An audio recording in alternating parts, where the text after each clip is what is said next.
ಕರ್ನಾಟಕ ರಾಜ್ಯದ ಯುವ ಘಟಕದ ಅಧ್ಯಕ್ಷರಷ್ಟೇ ಅಲ್ಲ, ಈಗ ತಾನೇ ನಮ್ಮ ಮುರಳಿ ಅವರು ಹೇಳ್ತಾ ಇದ್ರು, 3 ಬಾರಿ ಸೋತಿದ್ರು ಕೂಡ ರಣ ಬೇಟೆಗಾರನಾಗಿ ಇವತ್ತು ಇಡೀ ರಾಜ್ಯವನ್ನು ಸುತ್ತುವಂತ ಕೆಲಸವನ್ನ ಮಾಡ್ತಾ ಇದ್ದಾರೆ.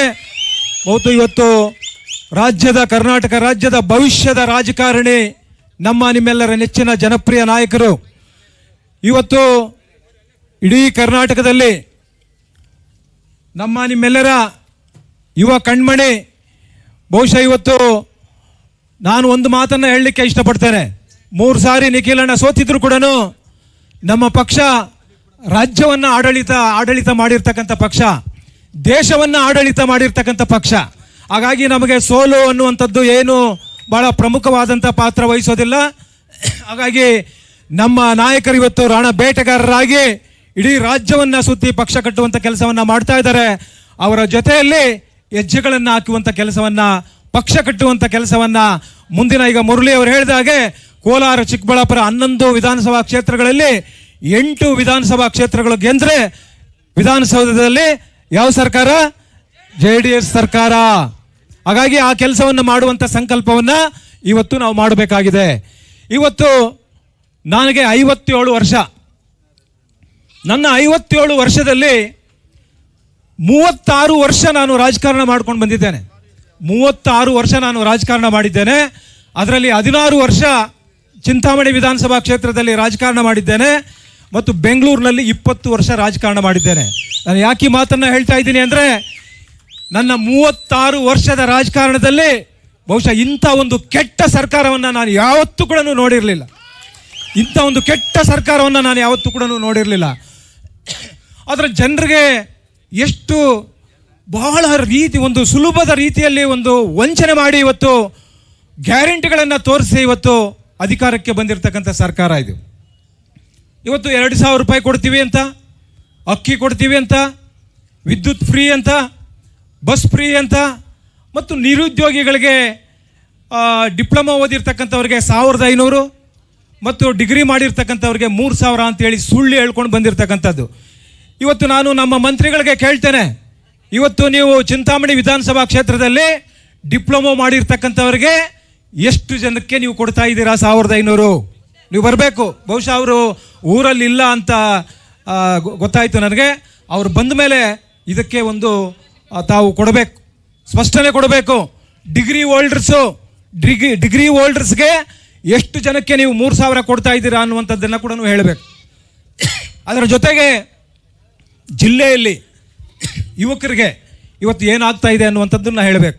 ಬಹುಶಃ ಇವತ್ತು ಈ ಗ್ಯಾರಂಟಿಗಳು ತರಾತುರಿಯಲ್ಲಿ ಮಾಡಿರ್ತಕ್ಕಂಥದ್ದು.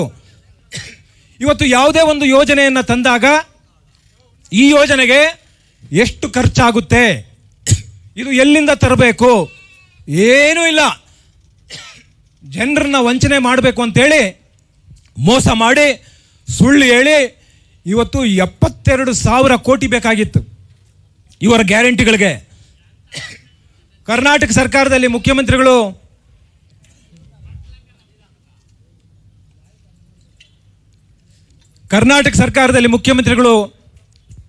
ಕರ್ನಾಟಕದಲ್ಲಿ ಇರ್ತಕ್ಕಂಥ ಎಲ್ಲ ಜಿಲ್ಲಾಧಿಕಾರಿಗಳಿಗೆ ಸೂಚನೆಯನ್ನು ಕೊಟ್ಟರು.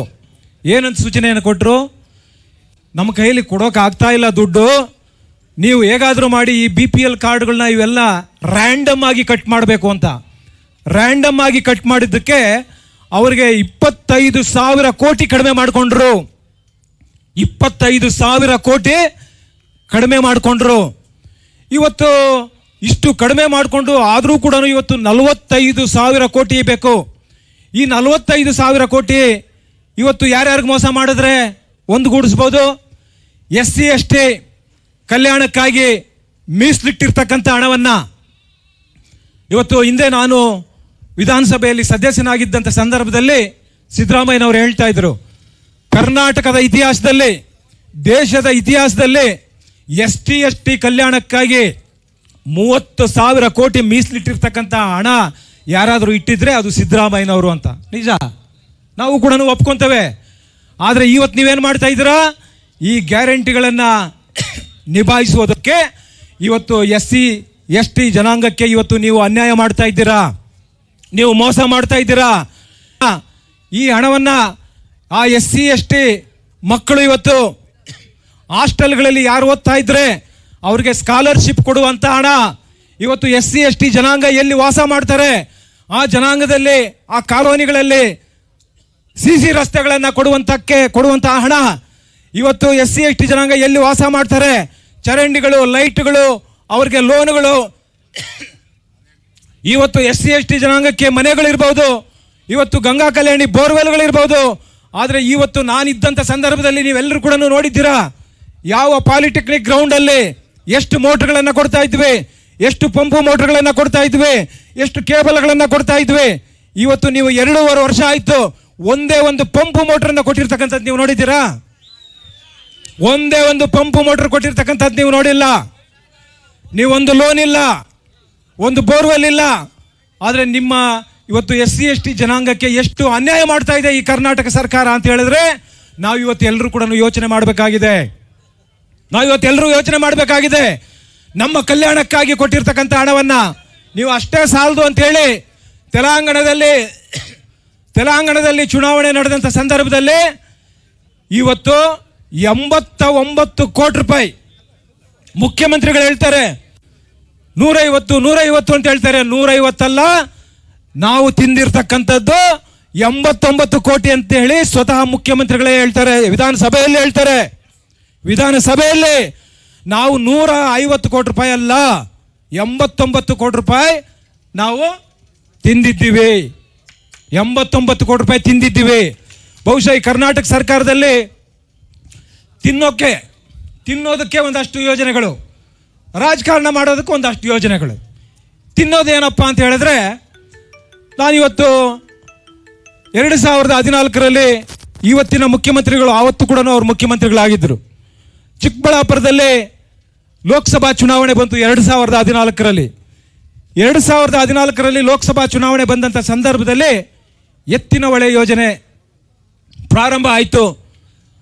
3 ವರ್ಷದಲ್ಲಿ ಥೈಲ್ಯಾಂಡ್ ನಿಮಗೆ ಮುಳುಬಾಗಿಲು ವಿಧಾನಸಭಾ ಕ್ಷೇತ್ರಕ್ಕೆ ನಾವು ನೀರು ಕೊಡ್ತೀವಿ ಅಂತ ಹೇಳಿದ್ರು. ಮುಳುಬಾಗಿಲು ವಿಧಾನಸಭಾ ಕ್ಷೇತ್ರಕ್ಕೆ ಸಕಲೇಶ್ಪುರದಿಂದ ಇಲ್ಲಿ ನೀರು ಕೊಡ್ತೀವಿ ಅಂತ ಹೇಳಿದ್ರು. 3 ವರ್ಷ ಅಲ್ಲ 11 ವರ್ಷ ಆಗಿದೆ. ಎತ್ತಿನ ಹೊಳೆ ಯೋಜನೆ ಮೊದಲನೇದಾಗಿ ಪ್ರಾರಂಭ ಆಗಿದ್ದು 12,500 ಕೋಟಿ. ಎಷ್ಟು? 12,500 ಕೋಟಿ. ಇವತ್ತೆಷ್ಟು ಗೊತ್ತಾ ಅದರ ಮೊತ್ತ ಯೋಜನೆ? 30,000 ಕೋಟಿ. ಈಗ ಯಾರ ದುಡ್ಡು? ಸಿದ್ದರಾಮಯ್ಯನವ್ರದಲ್ಲ, DK ಶಿವಕುಮಾರ್ದಲ್ಲ, ನಾವು ನೀವು ಎಲ್ಲ ಕಟ್ಟಿರ್ತಕ್ಕಂಥ ತೆರಿಗೆ ಹಣ. ಅಂದ್ರೆ ಇದು ತಿನ್ನೋದಕ್ಕೆ ಇಟ್ಕೊಂಡಿದ್ದಾರೆ. ಇವತ್ತು ಕೂಡ ನಾನು ಹೇಳ್ತೇನೆ ಈ ಸಭೆಯಲ್ಲಿ, ಮುಳುಬಾಗಲು ಥೈಲ್ಯಾಂಡ್ಗೆ ನೀರು ಬರಬೇಕಾದ್ರೆ ಎತ್ತಿನ ಹೊಳೆ ಯೋಜನೆ ಇನ್ನೂ 10,000 ಕೋಟಿ ಆಗುತ್ತೆ. ಅಂದ್ರೆ 40,000 ಕೋಟಿ ಆದ್ರೂ ಕೂಡ ನನಗೆ ಡೌಟು ಅಲ್ಲಿವರೆಗೂ ನೀರು ಬರೋದು. ಆದರೆ ತಿನ್ನೋದಕ್ಕೋಸ್ಕರ ಇಟ್ಕೊಂಡಿರ್ತಕ್ಕಂಥ ಯೋಜನೆ ಇದು. 12,500 ಕೋಟಿ ಪ್ರಾರಂಭ ಆಗಿದ್ದು, ಆದರೆ ಇವತ್ತು ನೀರು ಬಂದಿಲ್ಲ. ಆದರೆ ಇವತ್ತು 30,000 ಕೋಟಿ ಆಗಿದೆ. 30,000 ಕೋಟಿ ಆಗಿದೆ. ಇನ್ನೂ ನೀರು ನಮಗೆ ಬರಬೇಕಾದ್ರೆ ಇನ್ನೂ 10,000 ಕೋಟಿ ಆಗುತ್ತೆ. ಇದು ತಿನ್ನೋ ಯೋಜನೆ. ರಾಜಕಾರಣ ಮಾಡುವಂಥ ಯೋಜನೆ, ಜೀವಂತವಾಗಿ ಇಟ್ಕೊಂಡಿರ್ತಕ್ಕಂಥ ಒಂದು ಯೋಜನೆ ಇದೆ. ಇನ್ನೂ ಹಲವಿದಾವೆ. ಆದರೆ ಒಂದು ಉದಾಹರಣೆ ನಿಮ್ಮ ಮುಂದಿಡ್ತೇನೆ. ಇವತ್ತು ಕನಕಪುರದ ಮೇಕೆದಾಟು ಯೋಜನೆಯಿಂದ ಪಾದಯಾತ್ರೆ ಬಂದಿದ್ದು ನೀವೆಲ್ಲ ಗೊತ್ತಲ್ಲ. ಪಾದಯಾತ್ರೆ ಬಂದರು ಬೆಂಗಳೂರುವರೆಗೂ ನೀರು ಹರಿಸ್ಬಿಡ್ತೀವಿ ಅಂತ. ಇಲ್ಲಿ ರಾಜಕಾರಣ ನೋಡಿ ಹೇಗೆ. ಅಲ್ಲಿ ಹೇಳ್ತಾರೆ ನಮಗೆ ಮತವನ್ನು ಕೊಡಿ, ನಮ್ಮ ಸರ್ಕಾರ ಬರೋ ಥರ ಮಾಡಿ, ನಾವು ಎತ್ತಿನ ಹೊಳೆ ಇದು ಮೇಕೆದಾಟು ಯೋಜನೆಯನ್ನು ಪೂರ್ಣಗೊಳಿಸಿ ಬೆಂಗಳೂರುವರೆಗೆ ನೀರು ಕೊಡ್ತೀವಿ ಎನ್ನುವಂಥದ್ದನ್ನು ಹೇಳಿದರು. ಇಷ್ಟಕ್ಕೆ ಬಿಟ್ಟಿಲ್ಲ ಅವರು. ತಮಿಳುನಾಡಲ್ಲಿ ಮೊನ್ನೆ ಹೇಳ್ತಾರೆ ಲೋಕಸಭಾ ಚುನಾವಣೆಯಲ್ಲಿ, ನೀವು ನಮಗೆ ಓಟ್ ಕೊಡಿ, ಈ ಮೇಕೆದಾಟು ಅಣೆಕಟ್ಟನ್ನು ಕಟ್ಟೋಕೆ ಬಿಡೋದಿಲ್ಲ. ನಾವು ಕಟ್ಟೋಕೆ ಬಿಡೋದಿಲ್ಲ, ನಮ್ಗೆ ಓಟ್ ಕೊಡಿ. ಇಲ್ಲಿ ಇವ್ರು ಹೇಳ್ತಾರೆ ಅಣೆಕಟ್ಟನ್ನು ಕಟ್ಟಿ ನೀರು ಹರಿಸ್ತೀವಿ, ನಮ್ಗೆ ಓಟ್ ಕೊಡಿ ಅಂತ. ಅಂದರೆ ಇದು ರಾಜಕಾರಣ ಮಾಡಲಿಕ್ಕೆ ಜೀವಂತವಾಗಿ ಇಟ್ಕೊಂಡಿರ್ತಕ್ಕಂಥ ಯೋಜನೆ, ತಿನ್ನೋಕೆ ಇಟ್ಕೊಂಡಿರ್ತಕ್ಕಂಥ ಯೋಜನೆ ಎತ್ತಿನ ಹೊಳೆ. ನೀವು ಯೋಚನೆ ಮಾಡಿ, 12,500 ಕೋಟಿಯಲ್ಲಿ 30,000 ಕೋಟಿಯಲ್ಲಿ ಇನ್ನೂ 10,000 ಕೋಟಿ. ಅಂದರೆ ನಾವು ಕಟ್ತಕ್ಕಂಥ ತೆರಿಗೆ ಹಣ ನಿಮಗೆ ಮೊದಲಿಂದ ಹೇಳಿದ್ದೀನಿ.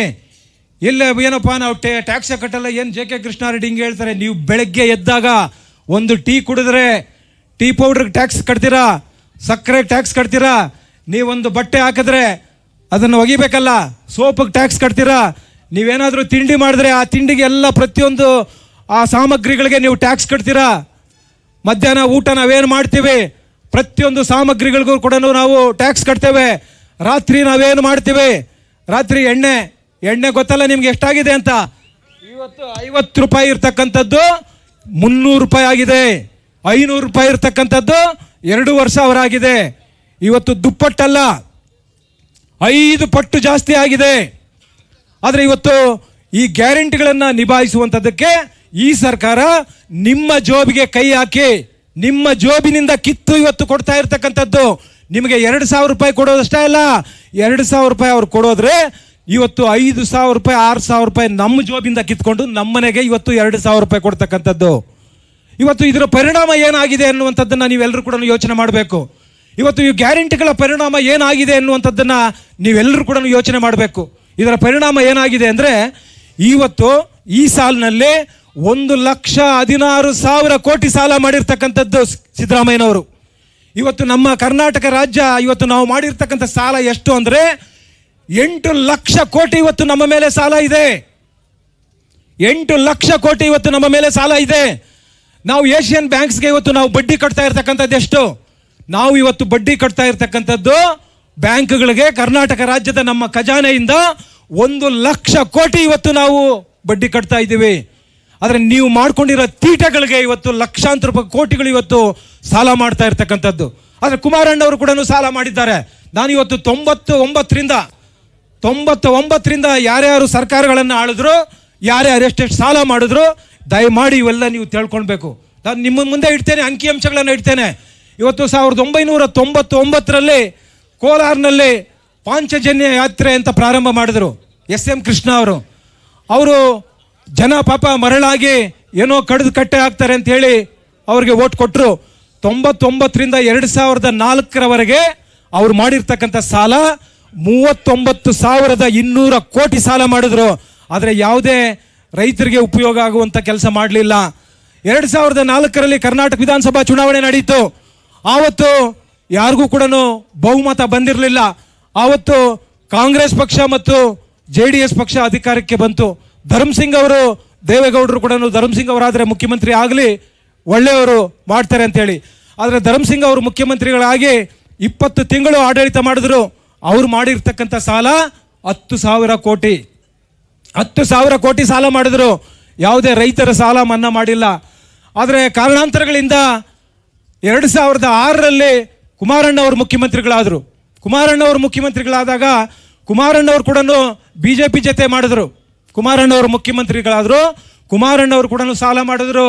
ಯಾಕೆ ನಾನು ಇದನ್ನು ಹೇಳ್ತಾ ಇದ್ದೀನಿ ಒತ್ತಿ ಅಂತ ಹೇಳಿದ್ರೆ 99ರಿಂದ ಇವತ್ತುವರೆಗೂ ಯಾರ್ಯಾರು ಎಷ್ಟೆಷ್ಟು ಸಾಲ ಮಾಡಿದ್ದಾರೆ, ಸಾಲದಲ್ಲಿ ಏನೇನು ಮಾಡಿದ್ದಾರೆ ಅನ್ನುವಂಥದ್ದನ್ನು ನಾವು ಇವತ್ತು ಯೋಚನೆ ಮಾಡಬೇಕು.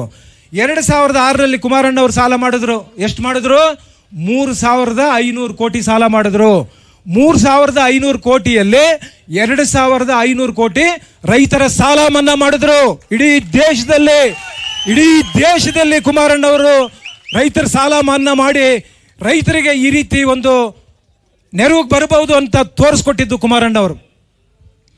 ಕಾರಣಾಂತರಗಳಿಂದ ನಮ್ಮ ಅಧಿಕಾರ ಹೋಯ್ತು. 20 ತಿಂಗಳಾದ್ಮೇಲೆ 2008ರಲ್ಲಿ ಯಡಿಯೂರಪ್ಪನವರು ಬಂದರು. ನನಗೆ ಅಧಿಕಾರ ಕೊಟ್ಟಿಲ್ಲ ಅಂತ ಹೇಳಿ ಊರೆಲ್ಲ ಹೇಳ್ಕೊಂಡು ಬಂದರು. ಏನೋ ಅನ್ಯಾಯ ಆಗಿದೆ ಅಂತ ಹೇಳಿ ಕೊಟ್ಟರು.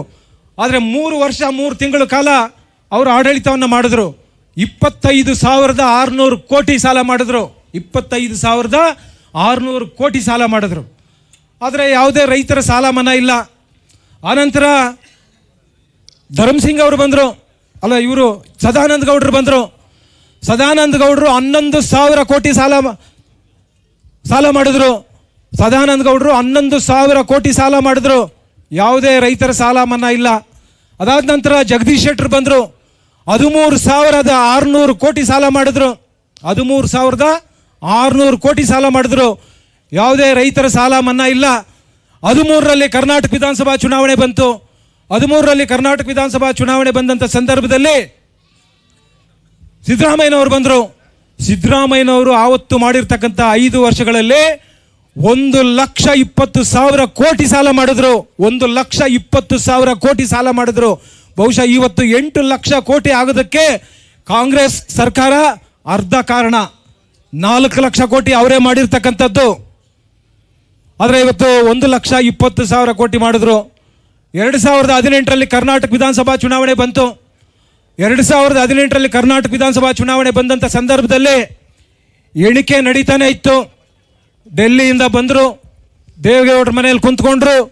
ಕುಮಾರಸ್ವಾಮಿ ಅವರೇ ಮುಖ್ಯಮಂತ್ರಿ ಅಂತ ಘೋಷಣೆ ಮಾಡಿಬಿಟ್ರು. ಕುಮಾರಸ್ವಾಮಿನೇ ಮುಖ್ಯಮಂತ್ರಿ, ನಾವೆಲ್ಲಿ ಬಿಜೆಪಿ ಜೊತೆ ಹೋಗ್ಬಿಡ್ತೀವಿ ಅಂತ ಹೇಳಿ ಗೊತ್ತು ಗುರಿ ಇಲ್ಲದೆ ಘೋಷಣೆ ಮಾಡಿಬಿಟ್ರು.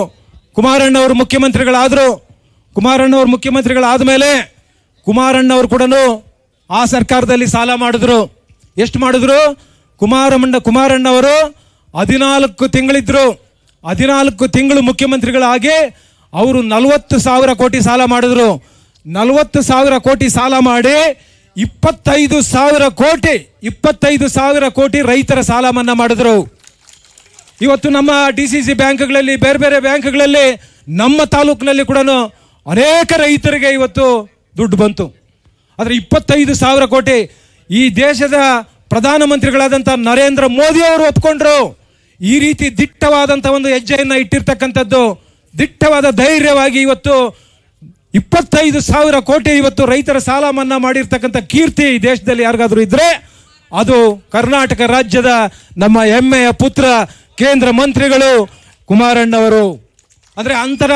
ಆದರೆ ಕುಮಾರಣ್ಣವರು ಅನೇಕ ಬಾರಿ ಹೇಳ್ತಾ ಇದ್ರು, ಈ ಸರ್ಕಾರಕ್ಕೂ ಕೂಡ ಸಲಹೆ ಕೊಟ್ಟರು, ನೀವು ರೈತರ ನೆರವಿಗೆ ಬರಬೇಕಾಗಿರ್ತಕ್ಕಂಥ ನೀವು ಅನೇಕ ಕಾರ್ಯಕ್ರಮಗಳಿದೆ, ನಮ್ಮ ಕರ್ನಾಟಕ ರಾಜ್ಯದಲ್ಲಿ ಸಂಪತ್ತಿದೆ, ಆದರೆ ನೀವು ಮಾಡಿ ಎನ್ನುವಂಥ ಸಲಹೆಗಳು ಕೊಟ್ಟರು ಕೂಡ ಗೊತ್ತು ಗುರಿ ಇಲ್ಲದೆ ಇಂಥ ಯೋಜನೆಗಳಿಂದ ಇವತ್ತು ಕರ್ನಾಟಕ ರಾಜ್ಯವನ್ನು ಹಾಳು ಮಾಡ್ತಾ ಇದ್ದಾರೆ. ಬಹುಶಃ ಕರ್ನಾಟಕ ರಾಜ್ಯದಲ್ಲಿ ಹೀಗೆ ಸಾಲ ಮಾಡಿ ಸರ್ಕಾರ ನಡೆಸಿದ್ರೆ ಕರ್ನಾಟಕ ರಾಜ್ಯವನ್ನು ಅಡಮಾನ ಇಡುವಂಥ ಪರಿಸ್ಥಿತಿ ದೂರ ಇಲ್ಲ ಅನ್ನುವಂಥ ಮಾತನ್ನ ಹೇಳ್ತೇನೆ. ನೀವೆಲ್ಲರೂ ಕೂಡ ಎಚ್ಚೆತ್ಕೊಳ್ಬೇಕು. ಕರ್ನಾಟಕ ರಾಜ್ಯ ಉಳಿಬೇಕು, ನಾವೆಲ್ಲರೂ ಉಳಿಬೇಕು, ನಮ್ಮ ರೈತರು ನಮ್ಮ ಮಕ್ಕಳು ಉಳಿಬೇಕು ಅಂತ ಹೇಳಿದ್ರೆ ಇವತ್ತು ಎಚ್ಚೆತ್ಕೊಳ್ಬೇಕು. ನಮ್ಮ ಮುರಳಿಯವರು ಹೇಳಿದಾಗೆ ಈ ಕರ್ನಾಟಕ ರಾಜ್ಯದಲ್ಲಿ ಆಡಳಿತ ಮಾಡ್ತಾ ಇರ್ತಕ್ಕಂಥ ಕಾಂಗ್ರೆಸ್ ಅನ್ನ ಕಿತ್ತೊಗೆಯುವಂತ ಕೆಲಸ ಇವತ್ತು ನಾವೆಲ್ಲರೂ ಕೂಡ ಮಾಡಬೇಕಾಗಿದೆ. ಕುಮಾರಣ್ಣವರು ಒಳ್ಳೆ ಕಾರ್ಯಕ್ರಮಗಳು ಕೊಟ್ಟಿದ್ರು. ಇವತ್ತು ವಸತಿ ಯೋಜನೆ, ನಾನು ಹೇಳ್ತಾ ಇದ್ದೆ, ಹಿಂದೆ ಕೂಡ ಹೇಳಿದ್ದೇನೆ ನಿಮಗೆ, ವಸತಿ ಯೋಜನೆ ಇದರಲ್ಲಿ ಕೊಡಗುನಲ್ಲಿ ಫ್ಲಡ್ ಬಂದ್ಬಿಡ್ತು. ಫ್ಲಡ್ ಬಂದಂತ ಸಂದರ್ಭದಲ್ಲಿ 1,000 ಮನೆಗಳನ್ನು ಕೊಟ್ಟಿದ್ದಾರೆ. ಇವತ್ತು ನೀವು ಹೋಗಿ ನೋಡಿ, ಆ ಕಾಲೋನಿಯಲ್ಲಿ ಕುಮಾರಣ್ಣವರು ಕೊಟ್ಟಿರ್ತಕ್ಕಂಥ 10 ಲಕ್ಷ ರೂಪಾಯಿ ಮನೆಗಳನ್ನು ಕೊಟ್ಟಿದ್ದಾರೆ. ಆದರೆ ಇವತ್ತು ಆ ಮನೆಗಳನ್ನು ನೀವು ನೋಡಿದ್ರೆ ನಾವೆಲ್ಲೋ ಒಂದು ಜಯನಗರಕ್ಕೋ, ಇಂದಿರಾನಗರಕ್ಕೋ, ಸದಾಶಿವನಗರಕ್ಕೋ ಬಂದಿದ್ದೀವೇನೋ ಅಂತ ಅನಿಸುತ್ತೆ. ಅಂತ ಒಂದು ಫೀಲಿಂಗ್ ಬರುತ್ತೆ ನಮಗೆ. ಅಂತ ಒಳ್ಳೆ ಸುಸಜ್ಜಿತವಾದಂಥ ಮನೆಗಳನ್ನು ಕೊಟ್ಟಿದ್ದಾರೆ. ನಮ್ಮಲ್ಲಿ ಕುಮಾರಣ್ಣವರು ನಮ್ಮ ಸಂಪದ್ಭರಿತವಾದಂಥ ರಾಜ್ಯ, ಆದರೆ ನಾನು ಪ್ರತಿಯೊಬ್ಬರಿಗೂ ಕೂಡ, ಬಡವರಿಗೂ ಕೂಡ ಇವತ್ತು 4 ರಿಂದ 5 ಲಕ್ಷ ರೂಪಾಯಿ ಕೊಟ್ಟು ಅಂತ ಒಂದು ಮನೆಗಳನ್ನ ಕಟ್ಕೊಡ್ತೇನೆ. ಇವತ್ತು ನಿಮ್ಗೆ 1,20,000 1,30,000 ಕೊಡ್ತಾ ಇದ್ದಾರೆ, ಏನಕ್ಕೂ ಆಗೋದಿಲ್ಲ. ಆದರೆ ಕುಮಾರಣ್ಣವರು ನನಗೆ ಅಧಿಕಾರ ಕೊಡಿ, ಆದರೆ ನೀವು 12 ತಿಂಗಳು 14 ತಿಂಗಳು ಕೊಟ್ಟರೆ ಆಗೋದಿಲ್ಲ, ನನಗೆ 5 ವರ್ಷ ಆಡಳಿತವನ್ನು ಕೊಡಿ, ನಾನು ನಿಮಗೆ ಒಳ್ಳೆ ಸುಸಜ್ಜಿತವಾದಂಥ ಮನೆಗಳನ್ನು ಕೊಡ್ತೀವಿ ಅಂತ ಹೇಳಿದರು. ಮತ್ತೆ ನಿಮಗೆ ಆಸ್ಪತ್ರೆಗಳು, ಗ್ರಾಮ ಪಂಚಾಯಿತಿ ಮಟ್ಟದಲ್ಲಿ ಆಸ್ಪತ್ರೆಗಳನ್ನು ಕೊಡ್ತೀನಿ, ಹೋಬಳಿ ಮಟ್ಟದಲ್ಲಿ ಆಸ್ಪತ್ರೆಗಳನ್ನು ಕೊಡ್ತೇನೆ ಅನ್ನುವಂಥದ್ದನ್ನು ಹೇಳಿದರು. ಆದರೆ ಆಗಲಿಲ್ಲ. ಆದರೆ ನಿಮಗೆ ಎಲ್ಲ ಇಂಡಸ್ಟ್ರೀಸು ಕೊಡ್ತೀನಿ ಅಂತ ಹೇಳಿದರು, ಆಗಲಿಲ್ಲ. ನೀರಾವರಿ ಯೋಜನೆಗಳನ್ನು ಕೊಡ್ತೀನಿ ಅಂತ ಹೇಳಿದರು, ಆಗಲಿಲ್ಲ. ನಿಮಗೆ ಶಾಲಾ ಕಾಲೇಜುಗಳು ಗ್ರಾಮ ಪಂಚಾಯಿತಿ ಮಟ್ಟದಲ್ಲಿ, ತಾಲೂಕು ಮಟ್ಟದಲ್ಲಿ ಮತ್ತು ಹೋಬಳಿ ಮಟ್ಟದಲ್ಲಿ ಒಳ್ಳೆ ಕಾಲೇಜುಗಳನ್ನು, ಶಾಲಾ ಕಾಲೇಜುಗಳನ್ನು ಕೊಡ್ತೀವಿ ಅಂತ ಹೇಳಿದರು. ಕುಮಾರಣ್ಣವರಿಗೆ ಕಡಿಮೆ ಅವಧಿಯಲ್ಲಿದ್ದರೂ ಕೂಡ 20 ತಿಂಗಳು ಒಂದು ಸಾರಿ ಮಾಡಿದ್ರು, 14 ತಿಂಗಳು ಒಂದು ಸಾರಿ ಮಾಡಿದ್ರು. ಆದರೆ 2 ಅವಧಿಯಲ್ಲಿ ಇವತ್ತು ಕರ್ನಾಟಕ ರಾಜ್ಯದಲ್ಲಿ ರೈತರು ನೆನೆಸಿಕೊಳ್ಳುವಂಥ ಒಂದು ಕಾರ್ಯಕ್ರಮಗಳನ್ನು ಕೊಟ್ಟಿರ್ತಕ್ಕಂಥದ್ದು ನಾವು ಇವತ್ತು ಸ್ಮರಿಸಬೇಕು. ಆದರೆ ಇವತ್ತು ಕುಮಾರಣ್ಣವರ ಕಾಲದಲ್ಲಿ KPSC, ಕರ್ನಾಟಕ ಪಬ್ಲಿಕ್ ಶಾಲೆಗಳು, ಅವರ ಕಾಲದಲ್ಲಿ ಇವತ್ತು ಸುಮಾರು 1000 ಕಾಲೇಜುಗಳನ್ನು ಈ ಕರ್ನಾಟಕ ರಾಜ್ಯಕ್ಕೆ ಕೊಟ್ಟಿರ್ತಕ್ಕಂಥದ್ದು. ನಿಮಗೆ ಪೂರ್ಣ ಅಧಿಕಾರ ಕೊಟ್ಟರು ಕೂಡ ನಿಮ್ಗೆ ಯೋಗ್ಯತೆ ಇಲ್ಲ, ನಿಮಗೆ ಮಾಡೋಕ್ಕಾಗಲಿಲ್ಲ. ಕಡಿಮೆ ಅವಧಿಯಲ್ಲಿ ಕೊಟ್ಟರು ಕೂಡ ಮಾಡಿದ್ದಾರೆ. ಬಹುಶಃ ಇವತ್ತು ಕರ್ನಾಟಕ ರಾಜ್ಯದಲ್ಲಿ ಇವತ್ತು ರೈತರ ಪರವಾಗಿ ಇರ್ತಕ್ಕಂಥ ಒಂದು ಸರ್ಕಾರ ಬರಬೇಕು, ದಲಿತರ ಪರವಾಗಿ ಇರ್ತಕ್ಕಂಥ ಒಂದು ಸರ್ಕಾರ ಬರಬೇಕು, ಮಹಿಳೆಯರ ಪರವಾಗಿ ಇರ್ತಕ್ಕಂಥ ಒಂದು ಸರ್ಕಾರ ಬರಬೇಕು, ಇವತ್ತು ಮಕ್ಕಳ ಪರವಾಗಿ, ಮಕ್ಕಳ ಕಲ್ಯಾಣಕ್ಕಾಗಿ ಒಂದು ಸರ್ಕಾರ ಬರಬೇಕು ಅಂತ ಹೇಳಿದರೆ ಬಹುಶಃ ಇವತ್ತು ಕುಮಾರಣ್ಣ ಅವರು ಈ ರಾಜ್ಯದಲ್ಲಿ ಮುಖ್ಯಮಂತ್ರಿಗಳಾಗಬೇಕು. ಬಹುಶಃ ನಾವೆಲ್ಲರೂ ಕೂಡ ಸಂಕಲ್ಪ ಮಾಡಿ ಕುಮಾರಣ್ಣವರಿಗೆ 5 ವರ್ಷಗಳ ಕಾಲ ಇವತ್ತು ನೀವು ಅವರಿಗೆ ಅಧಿಕಾರವನ್ನು ಕೊಟ್ಟರೆ ಕರ್ನಾಟಕ ರಾಜ್ಯದಲ್ಲಿ ಇವತ್ತು ಎಲ್ಲರೂ ಕೂಡ ನೆಮ್ಮದಿಯ ಒಂದು ಸರ್ಕಾರವನ್ನು ಕೊಡುವಂಥ ಕೆಲಸವನ್ನು ಕುಮಾರಣ್ಣವರು ಮಾಡ್ತಾ ಇದ್ದಾರೆ. ಬಹುಶಃ ಇವತ್ತು ಕರ್ನಾಟಕ ರಾಜ್ಯದಲ್ಲಿ ನಾವು ಇವತ್ತು ಆರಾಧಿಸ್ತಾ ಇದ್ವಿ. ಇವತ್ತು ತೆಲಂಗಾಣದಲ್ಲಿ ಆರಾಧ್ಯ ದೈವ ಅಂತ ಹೇಳ್ತಾರೆ ತೆಲಂಗಾಣದಲ್ಲಿ. ಇವತ್ತು ಅಂತ ಒಂದು 11,000 ಕೋಟಿ ಯಾಕಂದ್ರೆ ಆ ಇಂಡಸ್ಟ್ರಿಯನ್ನ ತಿಂದು ತೇಕಿ ಹೋಗ್ಬೇಕು ಅಂತಿದ್ರು, ಅದನ್ನ ತಿನ್ನೋಕ್ ಬಿಟ್ಟಿಲ್ಲ ಯಾರು, ಕುಮಾರಣ್ಣವ್ರು ತಿಂದೋಕ್ ಬಿಟ್ಟಿಲ್ಲ. ಇದನ್ನ ಜೀವಂತವಾಗಿ ಇಡ್ತೇನೆ ಅಂತ ಹೇಳಿ ನರೇಂದ್ರ ಮೋದಿ ಅವರ ಹತ್ರ ಮಾತನಾಡಿ 11,400 ಕೋಟಿ ಅಲ್ಲಿ ಕೊಟ್ಟು ಇವತ್ತು ಸ್ಥಾಪನೆ ಮಾಡಿದ್ದಾರೆ. ಹಾಲಿನ ಅಭಿಷೇಕ ಮಾಡ್ತಾ ಇದ್ದಾರೆ ಇವತ್ತು ಕುಮಾರಣ್ಣವರಿಗೆ ತೆಲಂಗಾಣದಲ್ಲಿ. ಇನ್ನು ಬೇರೆ ಬೇರೆ ರಾಜ್ಯಗಳಲ್ಲಿ ಇವತ್ತು ನೀವು ಮಾಡ್ತಾ ಇರ್ತಕ್ಕಂಥ ಕೆಲಸಕ್ಕೆ ನೀವು ಎಲ್ಲ ಕಡೆ ಕೂಡ 3, 4, 5, 10 ಕ್ಯಾಂಡಿಡೇಟ್ಗಳು ಹಾಕಿ ನಾವು ಕಳಿಸ್ತೀವಿ ಅನ್ನುವಂಥ ಮಾತನ್ನ ಇವತ್ತು ಬೇರೆ ಬೇರೆ ರಾಜ್ಯಗಳಲ್ಲಿ ಹೇಳ್ತಾ ಇದ್ದಾರೆ. ಅಂತ ಒಂದು ಒಳ್ಳೆ ಕೆಲಸವನ್ನ ಮಾಡ್ತಾ ಇದ್ದಾರೆ. HMT ಕಂಪನಿ ಇನ್ನೂ ನಮ್ಮ ನಿಖಿಲ್ ಅಣ್ಣ ಮಾತನಾಡುವಂಥ ಸಂದರ್ಭದಲ್ಲಿ ನೀವು ಎಲ್ಲ ನಾನು ಅದಕ್ಕೆ ಪ್ರಾರಂಭದಲ್ಲಿ ಹೇಳಿದ್ದು, ನಿಖಿಲ್ ಅಣ್ಣ ಮಾತಾಡೋವರೆಗೂ ಕೂಡ ನೀವು ಯಾರು ಕದಲಬಾರ್ದು. ನಾವು ಅನೇಕ ಸಂದರ್ಭಗಳಲ್ಲಿ ಏಕಾದಶಿಯಲ್ಲಿ ಬೇರೆ ಬೇರೆ ಸಂದರ್ಭಗಳಲ್ಲಿ ಉಪವಾಸ ಇರ್ತೀವಿ. ಆದರೆ ಇವತ್ತು 2 ಗಂಟೆ ತಡ ಆದರೂ ಪರವಾಗಿಲ್ಲ, ಇಲ್ಲಿ ಊಟದ ವ್ಯವಸ್ಥೆ ರೆಡಿ ಇದೆ. ನಮ್ಮ ಯಂಗ್ ಅಣ್ಣವ್ರು ಗಲಾಟೆ ಮಾಡ್ತಾ ಇದ್ರೆ ನಿಮಗೆ ಯಂಗ್ ಶಿವಾರೆಡ್ಡಿ ಅಣ್ಣವರು ಅಲ್ಲಿ ಜನ ಹೋಗ್ಬಿಡ್ತಾರೆ ಅಂತ ನಾನು ನಿಮ್ಮ ಪರವಾಗಿ ಹೇಳಿದ್ದೀನಿ, ನಾವೆಲ್ಲರೂ ಅಲ್ಲಿ ಬರ್ತೀವಿ ಅನ್ನುವಂಥ ಮಾತನ್ನ ಯಂಗ್ ಶಿವಾರೆಡ್ಡಿ ಅಣ್ಣವ್ರಿಗೆ ಹೇಳಿದ್ದೀನಿ. ನೀವು ಆರಾಮಾಗಿ ಕುಂತ್ಕೊಳ್ಳಿ. ಹಾಗಾಗಿ ಇವತ್ತು ನಾನು ಹೆಚ್ಚು ಮಾತನಾಡಲಿಕ್ಕೆ ಹೋಗೋದಿಲ್ಲ. ನಾನು ಪೂರ್ವಭಾವಿ ಸಭೆಯಲ್ಲಿ ಕಳೆದ 3 ದಿನಗಳ ಹಿಂದೆ ಪೂರ್ವಭಾವಿ ಸಭೆಯಲ್ಲಿ ಸ್ವಲ್ಪ ಖಾರವಾಗಿ ಕೂಡ ಮಾತನಾಡಿದ್ದೇನೆ. ಪೂರ್ವಭಾವಿ ಸಭೆಯಲ್ಲಿ ಮಾತನಾಡಿ ನಾನು 3 ದಿವಸ ಊರಲ್ಲಿ ಇರೋದಿಲ್ಲ, ನಾನು ನಾಸಿಕ್ಗೆ ಹೋಗ್ತೇನೆ, ನಾನು ಬರೋದು ಗುರುವಾರ ಸಂಜೆ ಬರೋದು, ನೀವು ದಯಮಾಡಿ ಎಲ್ಲ ನೀವೇ ವ್ಯವಸ್ಥೆಗಳು ಮಾಡ್ಕೊಳ್ಬೇಕು ಅಂತ ಹೇಳಿ ನಾನು ಹೋದೆ. ನಿನ್ನೆ ಭಯ ಬಿದ್ದುಕೊಂಡು ನಾನು ಬಂದೆ. ಇಲ್ಲಿ ಬರೋಷ್ಟರಲ್ಲಿ ಇದೆಲ್ಲ ಸುಸಜ್ಜಿತವಾಗಿ ಅಚ್ಚುಕಟ್ಟಾಗಿತ್ತು. ನಾಳೆ ಬೆಳಗ್ಗೆ ಏನು ಮಾಡ್ತಾರೋ ಗೊತ್ತಿಲ್ಲ ಅಂತ ನಾನು ಅಂದ್ಕೊಂಡಿದ್ದೆ. ಆದರೆ ನಮ್ಮ ಗೌರವ ಉಳಿಸಿದ್ದಾರೆ ನಮ್ಮ ಸ್ಟೇಜಲ್ಲಿರೋರು, ನಮ್ಮ ಮುಂಭಾಗದಲ್ಲಿರೋರು, ನೀವೆಲ್ಲರೂ ಕೂಡ. ನಾನು ಹೇಳಿದೆ ನಿಖಿಲ್ ಅಣ್ಣವ್ರು ಬಂದಾಗ ಏನಾದರೂ ಸ್ವಲ್ಪ ನೀವು ಹೆಚ್ಚು ಕಮ್ಮಿ ಮಾಡಿಬಿಟ್ರೆ ನಮ್ಮ ಗೌರವ ಹೋಗುತ್ತೆ. ಆದರೆ ನನ್ನ ಗೌರವ ನೀವು ಉಳಿಸಿದ್ದೀರಾ, ನನ್ನ ಜೀವನ ಪೂರ್ತಿ ನಿಮಗೆ ಋಣಿಯಾಗಿರ್ತೇನೆ ಅನ್ನುವಂಥ ಮಾತನ್ನ ಇವತ್ತು ಪ್ರತಿಯೊಬ್ಬ ಕಾರ್ಯಕರ್ತರು ಕೂಡ ನಿಖಿಲ್ ಅಣ್ಣ ಬಂದಾಗ ನಾವು ಏನು ಮಾಡಬೇಕು, ಹೇಗೆ ಮಾಡಬೇಕು ನನಗೆ ಗೊತ್ತಿಲ್ದಿರ ನೀವು ಇಷ್ಟೆಲ್ಲ ನಾನು ಇವತ್ತು ಸಂತೆಕಳ್ಳಳ್ಳಿಯಿಂದ ಇಲ್ಲಿಯವರೆಗೂ ಕೂಡ ಎಲ್ಲ ನೋಡ್ಕೊಂಡು ಬಂದೆ. ಆದರೆ ನಮ್ಮ ಪಕ್ಷದ ಗೌರವ ನಿಖಿಲ್ ಅಣ್ಣ ಬಂದಾಗ ಯಾವ ರೀತಿ ಇರಬೇಕು ನನಗೇನು ಗೊತ್ತಿರಲಿಲ್ಲ. ಅಲ್ಲಿ ಹೋಗಿ ಅಲ್ಲಿ ರಿಸೀವ್ ಮಾಡ್ಕೊಂಡು ಗಾರ್ಲ್ಯಾಂಡ್ ಮಾಡಿ ಅಲ್ಲಿಂದ ನೋಡ್ತಾ ಇದ್ದೀನಿ. ನನಗೆ ನಿಖಿಲ್ ಅಣ್ಣ ಕೇಳ್ತಾ ಇದ್ರು ಕಾರಲ್ಲಿ, ನನಗೇನು ಗೊತ್ತಿಲ್ಲದ್ರೆ ಹೌದಣ್ಣ ಅಂದ್ಕೊಂಡು ಬಂದೆ. ಆದರೆ ಎಲ್ಲ ಮಾಡಿರ್ತಕ್ಕಂಥದ್ದು ಮುಂಭಾಗದಲ್ಲಿರ್ತಕ್ಕಂಥ ನೀವು, ನಮ್ಮ ವೇದಿಕೆ ಮೇಲೆ ಇರ್ತಕ್ಕಂಥ ಎಲ್ಲರೂ ಕೂಡ ಪಕ್ಷದ ಗೌರವವನ್ನು ಉಳಿಸಿದ್ದೀರಾ. ಬಹುಶಃ ಇಷ್ಟರ ಮಟ್ಟಿಗೆ, ಯಾಕಂದ್ರೆ ನಾನು ನಿಮಗೆ ಪೂರ್ವಭಾವಿ ಸಭೆಯಲ್ಲಿ ಹೇಳಿದೆ 3 ವಿಚಾರಗಳನ್ನು ಇಟ್ಕೊಂಡು ಬರ್ತಾ ಇದ್ದಾರೆ ಅಂತ ಹೇಳಿ. ಆದರೆ ನಾವು NDAನಲ್ಲಿದ್ದೀವಿ. ನಾವು ಇವತ್ತು ಕರ್ನಾಟಕ ರಾಜ್ಯದಲ್ಲಿ ಎಲ್ಲ ಕಡೆ ನಮಗೆ ಬೇಕು ಅಂತ ಅನ್ನುವಂಥದ್ದಕ್ಕಿಂತ ಕೂಡ ನಿಖಿಲ್ ಅಣ್ಣ ಇವತ್ತು ಸುಮಾರು 100 ಕ್ಷೇತ್ರಗಳಲ್ಲಿ ಪ್ರವಾಸ ಮಾಡಿ ಎಲ್ಲೆಲ್ಲಿ ನಮಗೆ ಬೇಕು ಅನ್ನುವಂಥದ್ದನ್ನು ಅವರು ತೀರ್ಮಾನ ಮಾಡಿ ಕೇಂದ್ರದಲ್ಲಿ ಮಾತನಾಡ್ತಾರೆ. 1. 2ನೇದು, ಇವತ್ತು ಮುಂದಿನ ತಾಲೂಕ್ ಪಂಚಾಯಿತಿ ಮತ್ತು ಜಿಲ್ಲಾ ಪಂಚಾಯಿತಿ ಮತ್ತು ಗ್ರಾಮ ಪಂಚಾಯಿತಿಗಳು ಮತ್ತು ನಗರಸಭೆ ಪುರಸಭೆಗಳು ಯಾವುದೇ ಬಂದರೂ ಕೂಡ ಆ ಚುನಾವಣೆಯಲ್ಲಿ JDS ಪಕ್ಷದಿಂದ ಹೆಚ್ಚು ಅಭ್ಯರ್ಥಿಗಳನ್ನು ಗೆಲ್ಲಿಸಬೇಕು ಅನ್ನುವಂಥ ಒಂದು 2ನೇ ವಿಚಾರವನ್ನು ಇಟ್ಕೊಂಡು ಬರ್ತಾ ಇದ್ದಾರೆ. 3ನೇದು, ಇವತ್ತು ಇಷ್ಟು ದಿವಸ ನಾವು ನಿಮಗೆ ಬುಕ್ಗಳು ಕೊಟ್ಟು 6 ತಿಂಗಳಾದರೂ 8 ತಿಂಗಳಾದರೂ ಬುಕ್ಗಳು ವಾಪಸ್ ಬಂದಿಲ್ಲ. ಒಂದು ಅರ್ಧ ಮುಕ್ಕಾಲು ಭಾಗ ಬಂದಿರಬಹುದು. ಬೈರೆಡ್ಡಿ ಅವರಿಗೆ ನಾವು ಯಾವಾಗಲೂ ಹೇಳ್ತಾ ಇದ್ದೆ, ಆದರೆ ಇನ್ನೂ ಕೆಲವು ಬುಕ್ಗಳು ಬಂದಿರಲಿಲ್ಲ. ಆದರೆ ನಿಮಗೆ ಅನುಕೂಲ ಆಗಬೇಕು ಅನ್ನುವಂಥ ದೃಷ್ಟಿಯಿಂದ ವೇದಿಕೆ ಮುಂಭಾಗದಲ್ಲಿ ಮತ್ತು ವೇದಿಕೆಯಲ್ಲಿದೆ ನಿಮಗೆ ಡಿಜಿಟಲ್, ನೀವು ಮಿಸ್ಡ್ ಕಾಲ್ ಕೊಟ್ಟರೆ ನಿಮಗೆ ವಾಪಸ್ ಕಾಲ್ ಬರುತ್ತೆ. ಅಂದರೆ OTP ನಂಬರ್ ನೀವು ಕನ್ಫರ್ಮ್ ಮಾಡಿದ್ರೆ ನಿಮ್ಮ ಹೆಸರು ರಿಜಿಸ್ಟರ್ ಆಗಿಬಿಡುತ್ತೆ, ನೀವು JDS ಸದಸ್ಯತ್ವ ತಗೊಂಡಂಗೆ ಆಗುತ್ತೆ. ನಿಮ್ಗೆ ಅನುಕೂಲ ಆಗಬೇಕು ಅಂತೇಳಿ ಬುಕ್ಗಳ ಸಹವಾಸ ಬೇಡ ಅಂತೇಳಿ ಇದನ್ನು ಮಾಡಿದ್ದೀವಿ. ನೀವು ಎಲ್ಲಿ ನೋಡಿದ್ರು ಕೂಡ, ಯಾವ ಬ್ಯಾನರು ಯಾವ ಕಟ್ಔಟ್ರಲ್ಲಿ ನೋಡಿದ್ರು ಕೂಡ ಆ ನಂಬರ್ ಇರುತ್ತೆ. ನಂಬರ್ಗೆ ನೀವು ಮಿಸ್ಡ್ ಕಾಲ್ ಕೊಟ್ಟರೆ ಬಹುಶಃ ನಿಮ್ಮದು ರಿಜಿಸ್ಟರ್ ಆಗುತ್ತೆ, OTP ಬರುತ್ತೆ. OTP ನೀವು ಕನ್ಫರ್ಮ್ ಮಾಡಿದ್ರೆ ಖಂಡಿತ ನೀವು JDS ಸದಸ್ಯತ್ವ ಆಗುತ್ತೆ. ಹಾಗಾಗಿ ಇವತ್ತು ಈ ಸಭೆಯಲ್ಲಿ ಹೆಚ್ಚು ವಿಚಾರಗಳನ್ನು ಮಾತನಾಡಲಿಕ್ಕೆ ತಾವೆಲ್ಲರೂ ಕೂಡ ಭಾಳ ಕೂಲಂಕುಷವಾಗಿ ಒಬ್ಬರು ಎದ್ದೊಳ್ದಿರ ಇವತ್ತು ನೀವೆಲ್ಲರೂ ಕೂಡ ಕೂತು ಸಹಕರಿಸಿದ್ದೀರ. ಮತ್ತು ಈ ಇಷ್ಟೆಲ್ಲ ನಾನು ಪೂರ್ವಭಾವಿ ಸಭೆ ಮಾಡಿ ಹೋದ್ಮೇಲೆ ಎಲ್ಲ ನೀವೇ ವಾಲಂಟ್ರಿ ಆಗಿ ನಿಮ್ಮ ಹಳ್ಳಿಗಳಲ್ಲಿ ನೀವು ಮಾತನಾಡಿಕೊಂಡು ಪಕ್ಷದ ಗೌರವ ಉಳಿಸಬೇಕು. ಇದು ಸಂದೇಶ ಕುಮಾರಣ್ಣವ್ರಿಗೆ ಹೋಗುತ್ತೆ, ದೇವೇಗೌಡರಿಗೆ ಹೋಗುತ್ತೆ. ಹಾಗಾಗಿ ಪಕ್ಷದ ಗೌರವ ನೀವೆಲ್ಲರೂ ಕೂಡ ಉಳಿಸಿದ್ದೀರ. ಮತ್ತೊಮ್ಮೆ ನಿಮ್ಗೆಲ್ರಿಗೂ ಕೂಡ ನಾನು ನಿಮ್ಮೆಲ್ಲರಿಗೂ ಋಣಿಯಾಗಿರ್ತೇನೆ, ಅಭಾರಿಯಾಗಿರ್ತೇನೆ. ಯಾಕೆಂದರೆ ನಾನು 16 ವರ್ಷಗಳಿಂದ ನಿಮ್ಮ ಸಂಬಂಧ ದಿನೇ ದಿನೇ ಹೆಚ್ಚು ಬೆಳೀತಾನೆ ಇದೆ ಹೊರತು ಅದೆಲ್ಲೂ ಕೂಡ ತಗ್ಗಲಿಲ್ಲ, ಕುಗ್ಗಲಿಲ್ಲ.